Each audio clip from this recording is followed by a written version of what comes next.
Αν είχα 24 ώρες ζωής ακόμα, τότε το κάθε τι θα το γέμιζα με χρώμα. Θα πέταγα PC, εφημερίδες και βιβλία και θα πραγματοποιούσα πράγματα που έχουν ουσία. Μια τελευταία βόλτα με τα λάνια μου στο δρόμο και μια αγκαλιά με την οικογένεια χωρίς να νιώθω τρόμο. Σε πρώην φίλους και γνωστούς κακείς δεν θα κρατήσω, κι εγώ θα είμαι ο πρώτος που θα πάω να τους μιλήσω.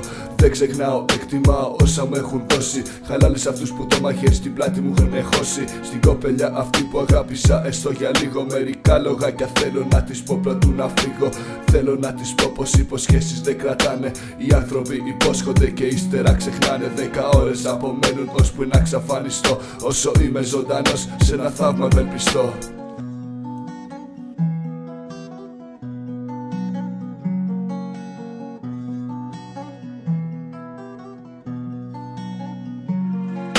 Αν έστω και έναν από σας έχω πληγώσει ως τώρα, νομίζω πως συγγνώμη να ζητήσω ήρθε η ώρα. Θα έβγαινα μια βόλτα με τον ύφο για μια τσάρκα και μετά μονάχα ρήμες. Θα χώναμε στα πάρκα μαζί με τη μοναξιά μου. Θα γύρναγα στο άγνωστο όπως εκείνο το όνειρο για μένα ήταν άπιαστο. Ένα μεγάλο ευχαριστώ στις κοπελιές που ήταν μαζί μου, μα πιο πολύ σε αυτές που μπήκανε μες στη ζωή μου. Θέλω να στείλω χαιρετίσματα σε όσους με βοήθησαν, σε όσους ήταν δίπλα μου και από πίσω ποτέ δεν χτύπησαν. Στη μάνα μου και στον πατέρα μου να επισημάνω, προσπαθήστε μην το βάλετε κάτω κι εγώ από ψηλά. Θα σας βλέπω πάντα και θα το απολαμβάνω. Αυτά είχα να σας πω, ελπίζω να με θυμάστε. 10 λεπτά έχουν μείνει, δεν θέλω πια να λυπάστε. Έφτασε η ώρα του τέλους, χαμογελάστε.